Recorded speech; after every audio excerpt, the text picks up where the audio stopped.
Hi, everybody. I was like, is it going to work? Like, what's going on? Welcome to KP Live. As you can see, we're trying things out today. We're doing new things today. It's a fun, exciting journey for the both of us. Yes, very much so. We don't know what's going on. So this will be fun for all of you, I hope. Well, that part, the not knowing what's going on, that's not new. That's not new. That's true. Right. Look at that. It's just me. Hi. Yeah, I'm just changing us around. Now it's just you. Yeah, just playing around with all the different things we can do. We've got some announcements. We do, in fact. Let's talk about what's playing currently at the Kentwood Players. I'm going to share my screen. All right. Well, right now we have playing Happy and Gay for the virtual theater series that's available on our this YouTube channel right here. It's written by Mary Steelsmith and it's directed by Susan Stengel. And you only have 2 more weeks to watch it. So if you haven't watched it yet, make sure after you watch KP Live, you go over there and watch it. Following up Happy and Gay is going to be The Test by Rom Watson, which is directed by Shari Barrett. And I'm also in it. So if I give you any incentive to watch it, it's a little old me. And that's going to be going up on May 23rd. And then following that is going to be Poetry, Prose, and Pirates by Ken Pruis, directed by Catherine Wrong. That will be going on June 20th. And then rounding out our season is going to be Castles in the Zoom. Well, not rounding out the season, but rounding out what we have announced so far is going to be Castles in the Zoom by John Naby, directed by Susan Weisbarth, which is going to be on YouTube on July 25th. Yay. I'm very excited for your show coming up, Sam. Yeah, it's already filmed and edited and done, so I'm really excited for people to watch it. Very exciting, which means, like you said before, you only have a couple more weeks to watch Happy and Gay before we take it off the air. And then we close with The Test. So yay. Yes. Also, I forgot to start out with our wonderful land acknowledgement, as I like to do.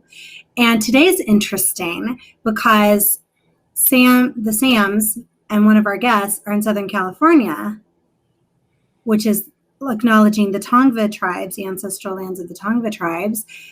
But one of our guests is in another location. And so I want to acknowledge the lands she is on. And we're not entirely sure where the border is because they're right smack in the middle of the Creek and Cherokee tribes. Oh, nice. Yes. I'm very excited to acknowledge their lands and, take a moment and learn something new about the ancestral lands you're on. Very interesting. All right. And then do we have any other announcements? We do. We have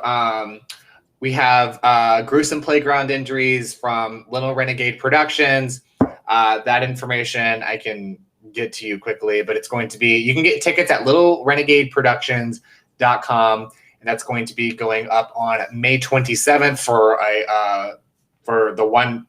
It's at 7 p.m. on May 27th, followed by a talkback, and then it's video on demand May 28th through 30th. I believe those are the right dates. I'm just going from memory, but I can get those exact dates for you right soon. So we have that, and then we also have auditions for Castles in the Zoom. That's going to be on June 5th and June 6th by appointment only on Zoom. So if you'd like to audition for that and get more information about that, I can put the link to the email that you should contact if you'd like to submit your resume, headshot, and set up an audition appointment. Yay. And I just wanted to say really quickly, I just put littlerenegadeproductions.com in the chat box, but also that is Memorial Day weekend, and we have something really exciting going on that Friday as well. But I wanted to say real quickly about gruesome playground injuries that they have a Q&A after that Thursday night show. So if you want to stay and ask all your questions, you can do that. Yes. And then also on that Friday night, and I'm looking for the screenshot, but I don't think I have it.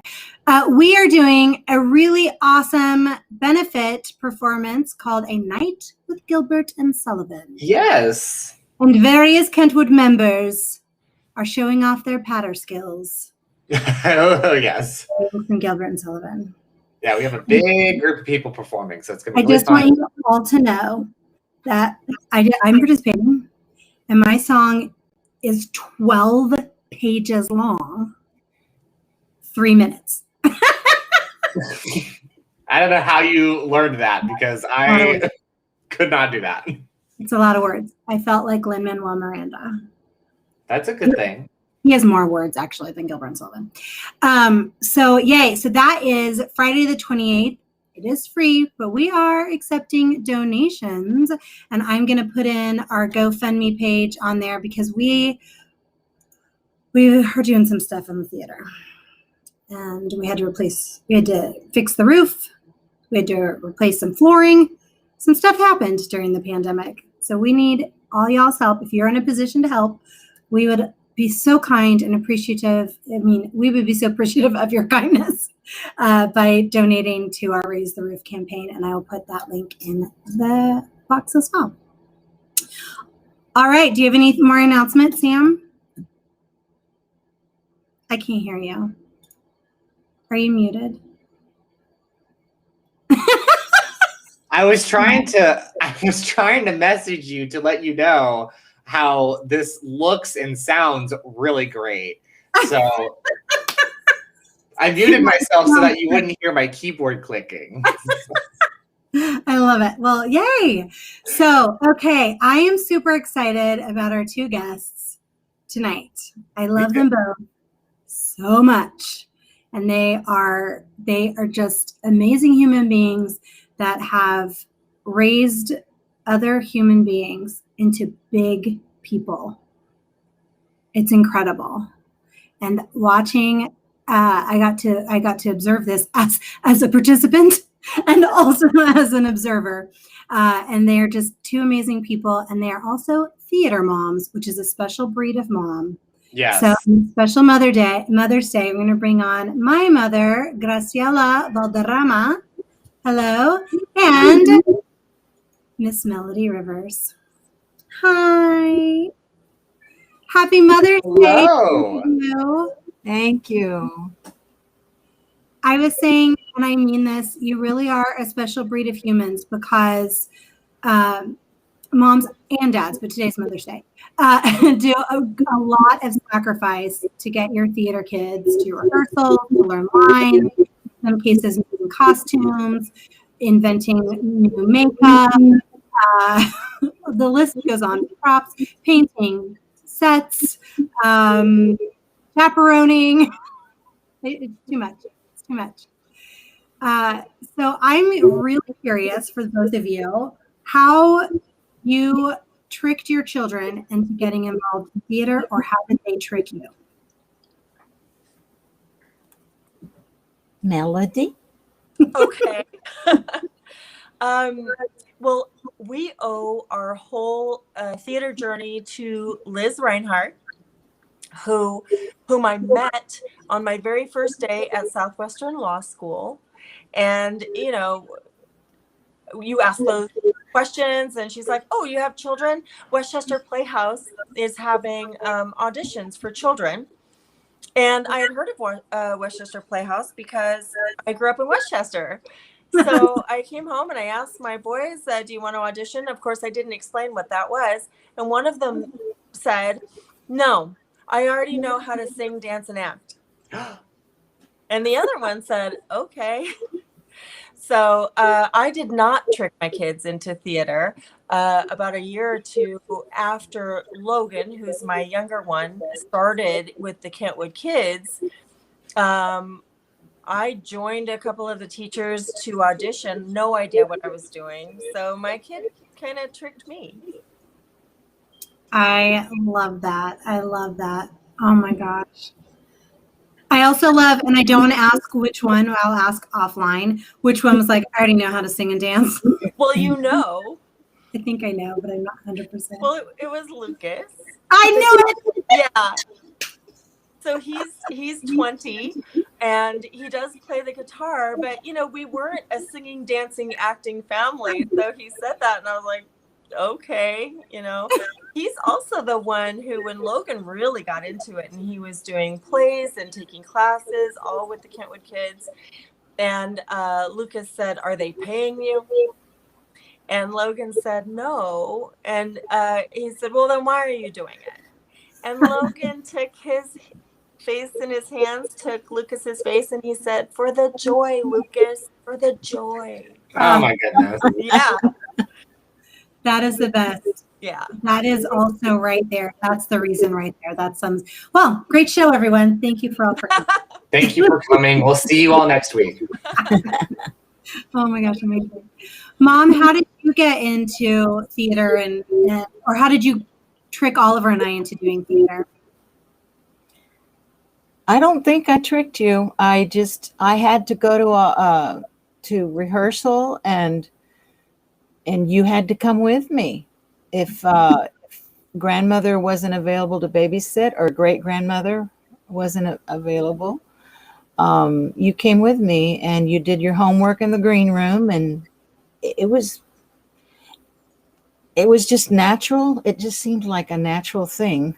Like, okay, we're doing our homework in here in this place, and Mom's going to go be out there on the stage or whatever.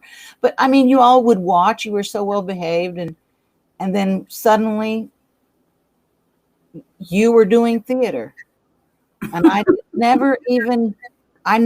even think about. I didn't even think you guys would be interested in theater. But you were, both of you. That was what I was going to ask. And this for both you and Melody. When you, well, obviously, Mel, you were bringing them to auditions, but I was wondering, like, Mom, you're doing shows. Did you expect it to catch on? Did you expect us to keep doing it? And Mel, what about you? Did you expect the boys to gravitate to it and want to do it so much?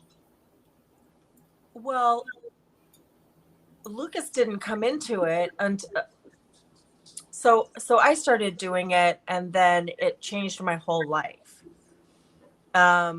Logan was also very interested in doing it, and he did a play for another theater company down in Torrance, and he was saying, this other child actor is doing it, this much time, and I need to be doing it, all the time, overlapping. And then as I started helping with the Kentwood kids, my boys had to be in these classes. I mean, they didn't have to be, but, we were having a good old time. And I thought, so Logan really wanted to be an actor. He really, wanted to do it all the time. And what happened was I got his career started with Backstage.com and things like that. And he was starting to make some money, and he hit about 13. And two things happened. One was he stopped preparing for his auditions, and then got a standing ovation at the audition. So he dialed it in, and then they were like, "You're so great," which diminished, right? It's not an accomplishment then. But also at around 13 or 14, he, if you want a kid who looks like that, you're going to try to get a young looking 18 or over. You're not going to want to work with a 13 or 14-year-old because you can do the 18-year-old the 8 hours. Right. So it was perfect timing when he decided that he was going to get sponsorship to be a tricky skateboard guy, a street skater, like doing the flips and stuff. Then he was going to be a boxer, which, great. You're super intelligent and beautiful. Why don't you be a boxer? But right. But, and Samantha, you and I have talked about this. I don't know how we didn't notice it before. He's a musician. So he went directly from high school into Musicians Institute, and he's already graduated, and he's thinking about Berkeley in Boston, the music school in Boston. And he's a phenomenal bass player. And he just hit 3 years of doing that, and he does it all the time, and it's his life. So he found his thing. So I thought he was going to be an actor, but he's a musician. I love it. Yeah. So I have a question for both of you. Something that my own mother and I have talked about often is that she's almost glad that I didn't start doing theater until I was like 17, and because she was worried that if I would have started it earlier, I would have gotten burnt out and I wouldn't have liked it as much. Or if they had put me in it, then I wouldn't have liked it. So was there ever a time for either of you that you were worried that they were going to get burnt out, or are you glad that they started so early? I was really worried about Samantha when she started because she just went one play after the other there for a while. It wasn't when you were in elementary, but in was it high school when you really took, well, no, middle school, right? When you really just, well, it was high school when you were doing plays at school, at Clark, at APC. It just seemed like you were doing 5 plays a year, or that's maybe not possible, but whatever, yeah, it is. In rough, it is possible. So we were doing all those plays, and I was worried. Yeah, I thought, oh, she's going to get sick of this. Well, I was kind of hoping in a little way. Why were you hoping? Well, because I thought, she always wanted to be a lawyer or an engineer or, all these other things. And Oliver, too, he wanted to be, the first thing he wanted to be was a paleontologist. And he was stuck on that forever. But then he got out of it. But no, she stayed in there. She didn't ever leave theater, ever. I don't know a time when Samantha didn't want to be in a play. I feel like that's still true. Yeah. It is. When is this pandemic gonna end? So, Sam, did I answer your question? What was your question? I'm sorry. Did I answer it? Oh, yes, you answered. Okay. So I tend to get sidetracked. Oh no, that was exactly what I was wondering. So, what about you, Mel? Which? Oh, did I think they were going to burn out? Yeah, were you worried that your kids were going to get burned out with it? No, because I never took it like a career, even for myself. I loved it, and it was very fulfilling, and I loved analyzing scripts and stuff like that. But I told both of my boys, yeah, do it as long as it's fun, and then don't do it anymore. Mm-hmm. I have to say, I had to teach myself how to get Logan started. So, but it wasn't burnout. I was a little disappointed, like, damn it, I just figured it out and you were just starting to whatever. But so that was a little disappointing, but really that was more about me and not about him. Like, he didn't want to do it, and so he's not doing it. I love it. Personally, I love, and I've watched this, allowing young people to find whatever it is that is them, right? So whether or not it is being a musician or an actor or a lawyer or a veterinarian or, delivering pizzas and not doing anything else, like, and just wanting to travel or whatever. Like, it doesn't matter, like, whatever it is that the person is happy doing, right, and letting them find that. And that's one of the things I've really enjoyed watching, Mel, with your kids, is watching them figure it out. And then there's no pressure, but there's tons of support. Yeah, I mean, that's what I really loved about theater and children in particular, the way we taught it. So we didn't assume that any of these children were learning how to be an actor because that's what they wanted to do with their whole lives. It was way more about, digging down deep and how would you feel about that? What does that look like? How do you use your body? How do you use your voice? Speaking out loud because you deserve to be heard.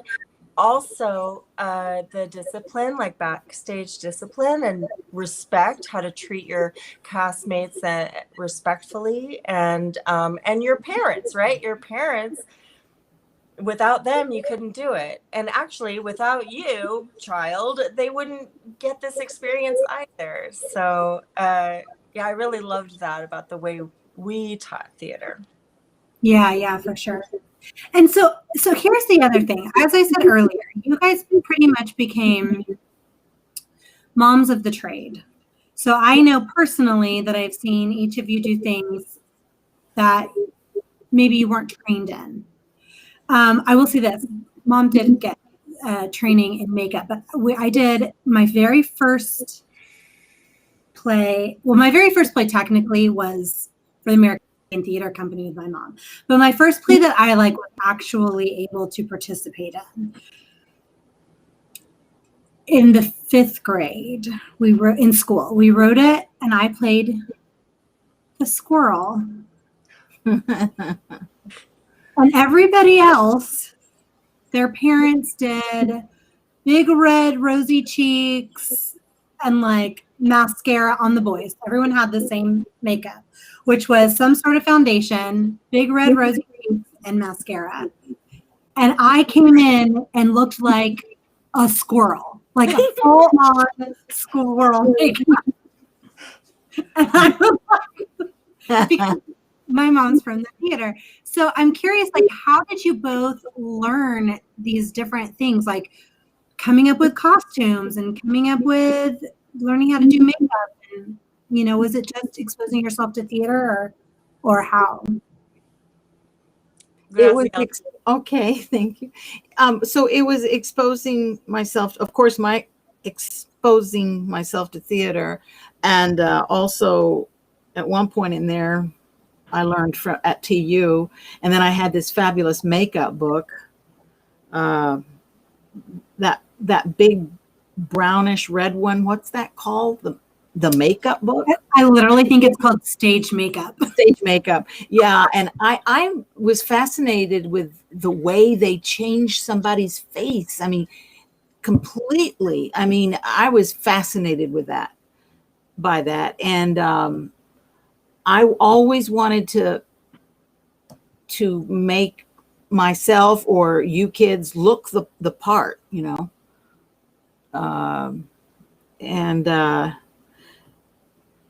yeah, so I just, ever since I can remember, I have always loved this kind of stuff, costume and makeup and all of it, all aspects of theater.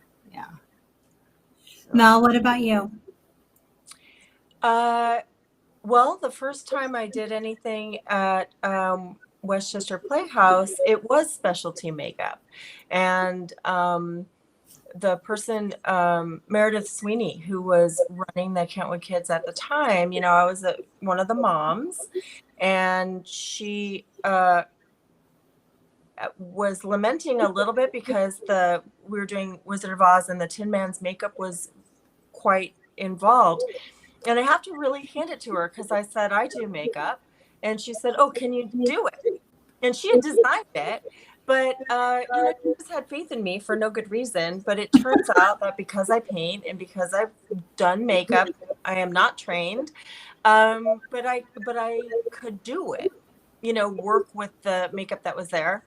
And I think also because I paint, Samantha, when you and I, you were talking about scenic design, I didn't understand what that entailed, but you trained me, and you're like, oh, you read the script and then, figure out when it takes place and what the characters are like and what the space is going to be like when we did Match, and he was an ex-choreographer who had lived in this apartment for 5 years, and it was in New York and the windows were dirty. The answers were all in there. And because I paint, right, that made sense on how to put our heart into that character, how he would be living, what kind of things he would have around him, what kind of floor, right? And then we can execute our scenic design at that point.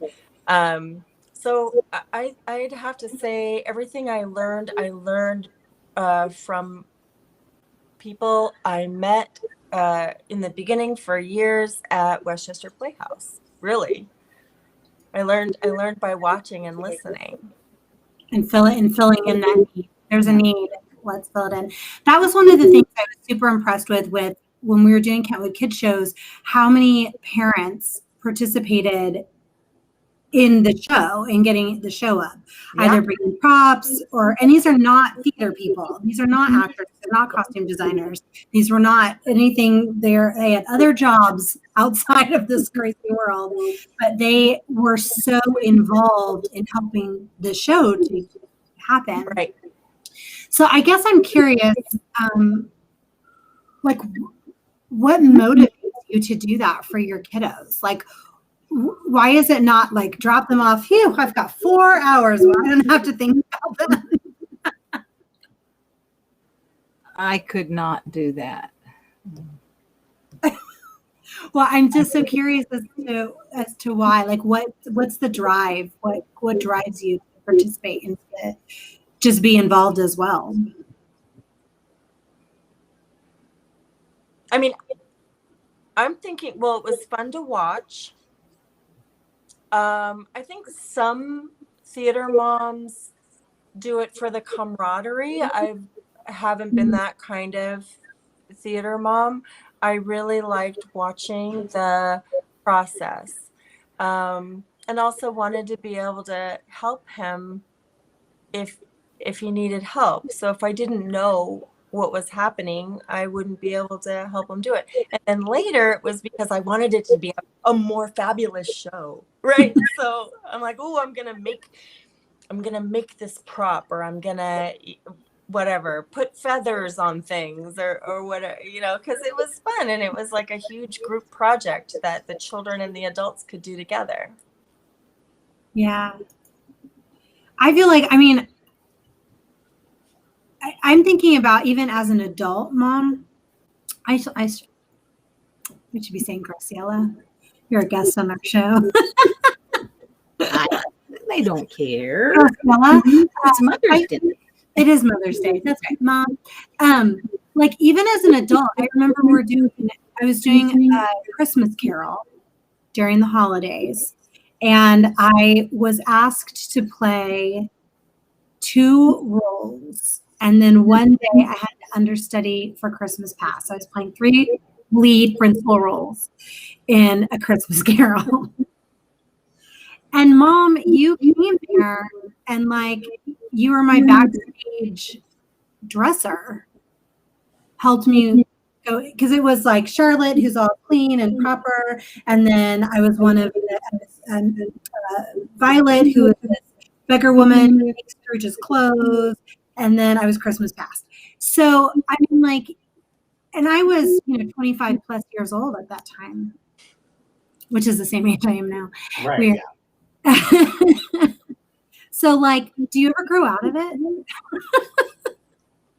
No. Once you get started, you mean I think get tired of it? I'm tired of like driving your kids to rehearsal. And I'm using that in quotes. I'm like talking about like showing up, being a dresser, coming up with all this stuff, driving kids to rehearsal. Do you ever get tired of doing that? No, that was fun. That's all I can say. That was a lot of fun. And I felt useful, productive at the same time. Yeah. It was always fun. Yeah. Sam, was your mom just like, good riddance, go to California? I don't want to do any more theater stuff for you. Well, so, by the time I started, I was already like driving myself to school and doing all that. So she was not having to drive me to rehearsal. And so here's the thing. I was a competitive swimmer for 12 years. So it was not uncommon for me to every single day be doing an extracurricular for 4 hours after school. Oh, wow. So it was just like, I quit swimming and then immediately started a theater. And so it kind of was replaced. And so going to see me in a show was like going to a swim meet. It was the same kind of thing. So it wasn't like, it was, both my parents and all of my family were used to it. So it was not new. It was just a different thing I was doing. So now my parents will fly out here to see most of my shows when it's not the pandemic. But yeah, no, but also it's just an excuse for them to get out to Los Angeles. So it's kind of like 2 in 1. Yes, it's a blessing. Well, so then this brings me to my next question, and thank you, Sam, for bringing that up, because there's so many. Obviously, parents love our kids, right? So it's going to be whatever they're involved in: competitive swimming, underwater basket weaving, theater, whatever it is. I actually almost started doing that.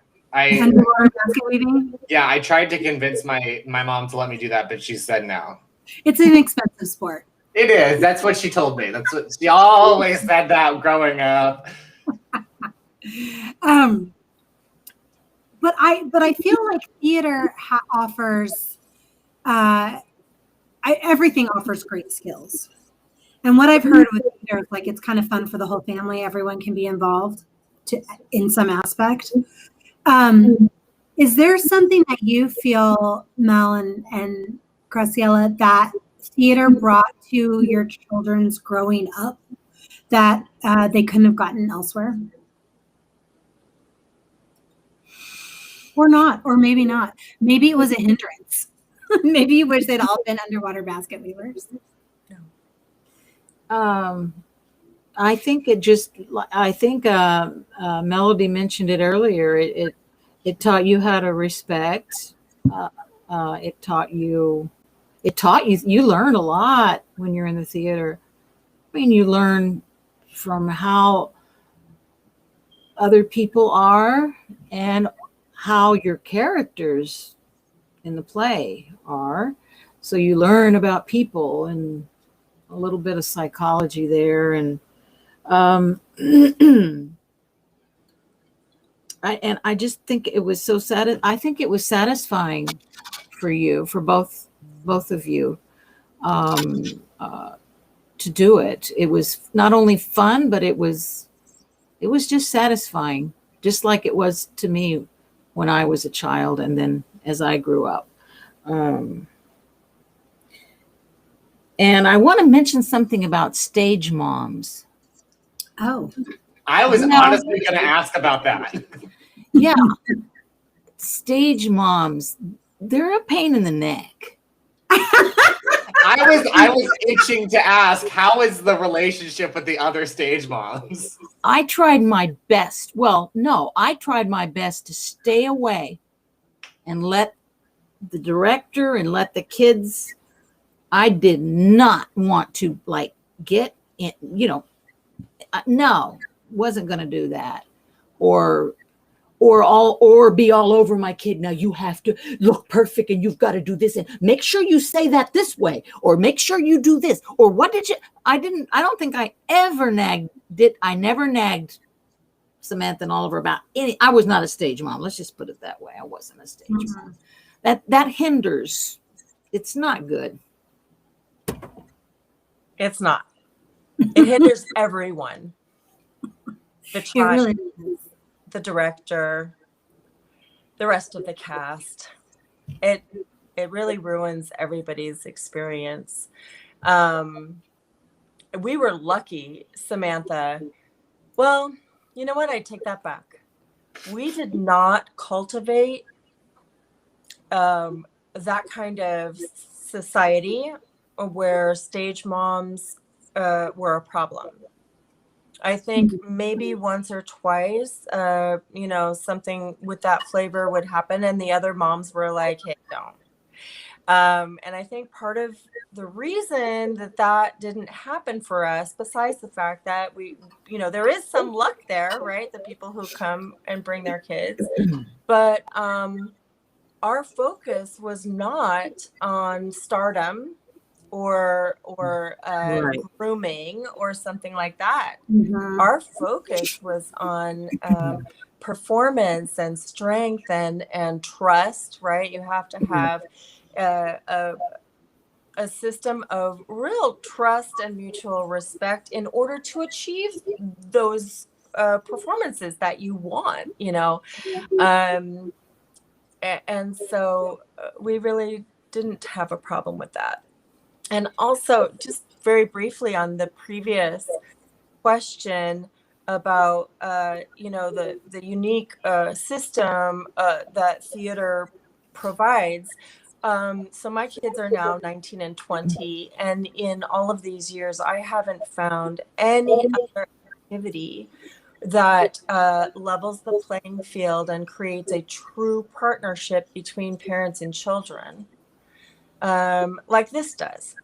So I've said it before, the kids cannot do what the parents are doing, and the parents can't do what the kids are doing, but they rely on one another to do their job, right? So they have equally important jobs, and that is, I think, unique to theater, is that you need the lighting person, you need everybody has to really work together, do their best at what they're required to do, and treat one another respectfully and with appreciation, so that the show can come together and be the best that it can be.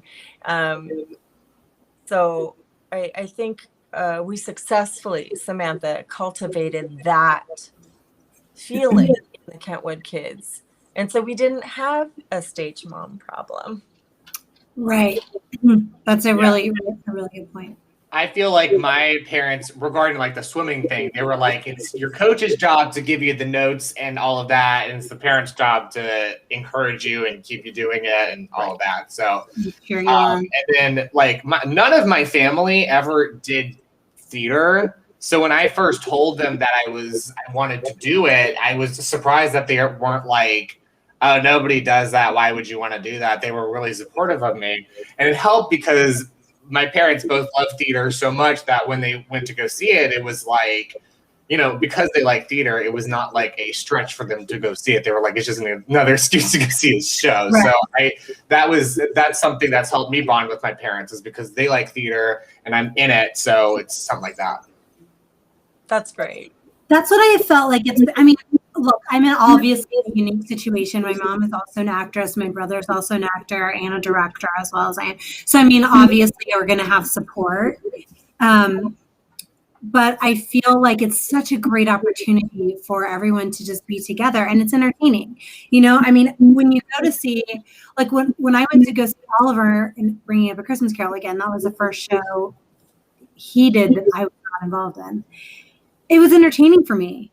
But if I'm going to have to go watch 8-year-olds play soccer, I'm like, oh my gosh. Right? Or not, I should say maybe like 6-year-old. Like, it's just a clump of people running around. There's nothing, it's so boring. It's going to be my friends. But at least like theater is like, something that you can do. You can all do it together.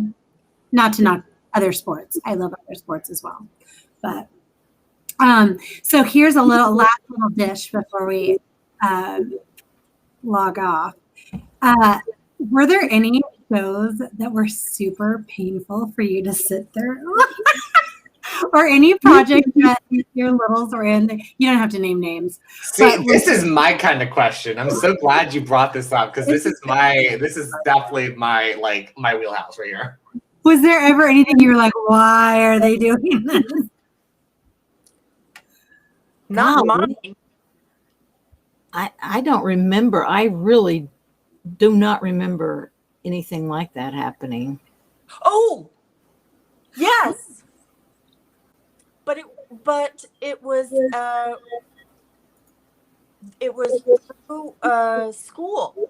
It wasn't, Samantha, you and I were not involved in it, so therefore, I'm just kidding. Very well, but not really. I'm not kidding. It was oddly cast and poorly rehearsed, and I just it was super frustrating. But the frustrating thing was not it was painful to watch my kid. It was the kind of painful show that even if they were all strangers, I would be in pain. Oh, and then there was that other one that could have been really great. Samantha, you and I went, and my son, this is in middle school, shows up and he's doing this Shakespearean scene with a female student. Yes. And I'm looking at him and you're looking at him and we look at each other and I'm like, is that a hickey? And you're like, is it?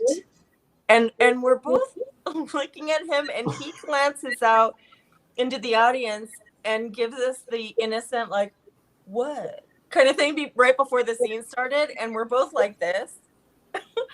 So I knew that morning he didn't have this hickey.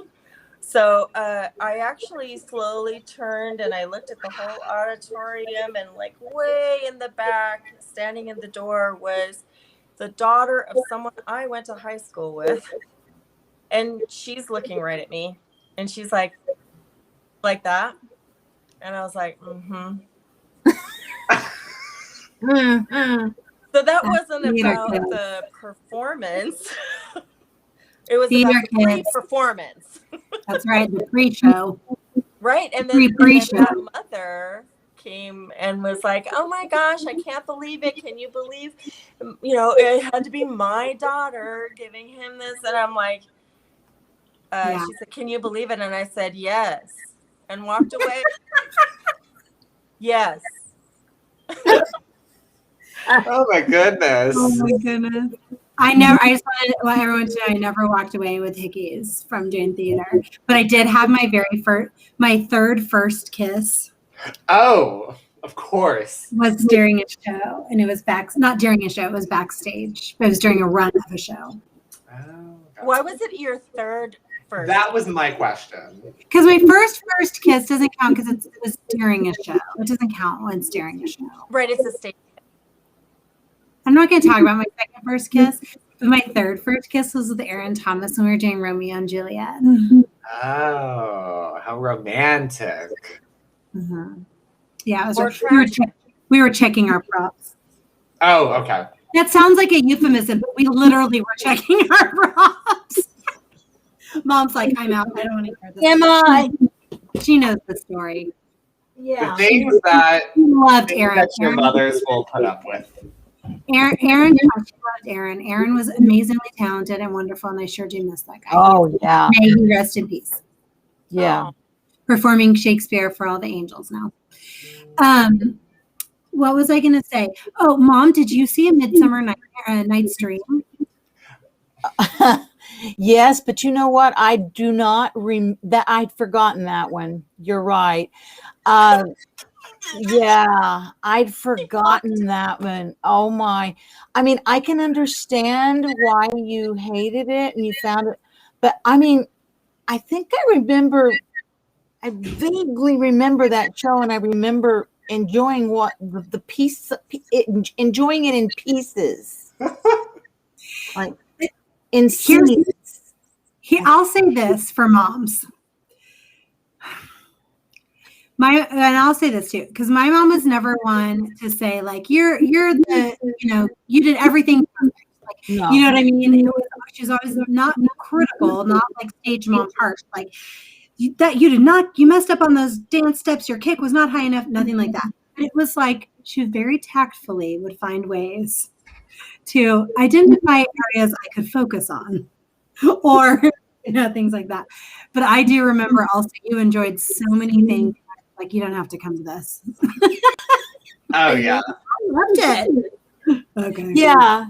Yeah. I enjoyed everything you did. Everything, Yeah. The only show I've been in that was a kind of a disaster that my mom watched was a production of Zoom Guys and Dolls that Samantha watched part of, and it was really hard to get through. And my mom texted me after, she was like, well, that's done. She very tactfully was like, well, I'm sure the performers would have been fine if I could see them or hear them. We're going to be real clear. There were some technical issues. So that was what the problem was. There was some volume and visual technical issues. There There were other issues as well. However, those were the main issues. Those were the main issues, which is why Sam's mom could not see him or hear him. Yes. Aww. But you know, they love us and support us and stick it out for those whole 2 hours. Oh yeah. Yay. Well, I want to say another happy Mother's Day to both of you and to all. Oh, okay. That's my daughter. Oh. Hi. Do you want to come with me on the show? Okay. Is that Katniss? Yes, of course. I want to say hi. She just doesn't. She just wants me to be done. So, okay. Well, happy Mother's Day to you, Happy Mother's Samantha. Day. Happy Mother's Day. Happy Mother's Day. Yeah, Yes, everybody. Happy Mother's Day to everyone. Thank you all for all of your support of your littles and their theatrical adventures and craziness. Oh, my word. And thank you, because my boys recognize you in that way. Aw. Yeah, and I was going to say it's not when I said I kind of hope that you wouldn't follow the theater. The reason why I said that is because it was just because I knew it was going to be hard to make a living, and I was afraid, you know. But I'm so glad that you guys stuck with it. Aw, thanks, Mom. And I'll just say to anyone watching, she never shared that she didn't want me to do it ever. This is the first time hearing it. That You're- what? Oh no, You're just always so supportive.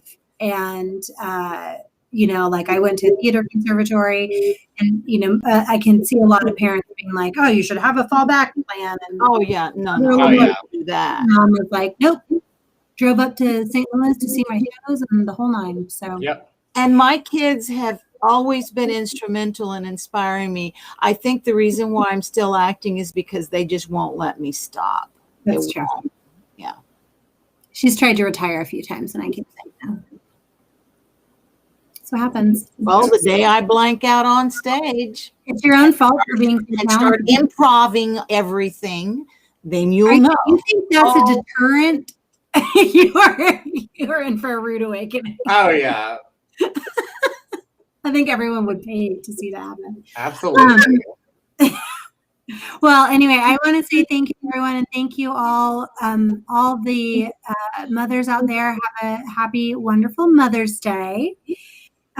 Next week we have. I was like thinking because I kept getting my weeks confused last month. We have special guests from the Theater podcast. So if you want to listen ahead of time, I highly recommend this podcast. It's Theater, Theatre, Theater, Theater. Oh, So both words, Theater podcast. And I highly recommend them. And the host of that, will be our guest for next week. So Awesome. you're going to join us next week, same time, same channel. And thank you both for joining us tonight. thanks for having me on. And it was nice to see you, Melody. Oh, it was great to see you too. This is great. What a perfect button on Mother's Day. Happy Mother's Day. Happy Mother's Day. Oh, and real quickly before we go, Mel, I did hear what you said about the voice, and thank you. That means a lot to me. I feel like a mom to a lot of young actors, and I love it. Everyone can be a mom. Even Sam can be a mom. Other voicing. All right, we'll see you all next week. Thank you. Bye-bye, guys.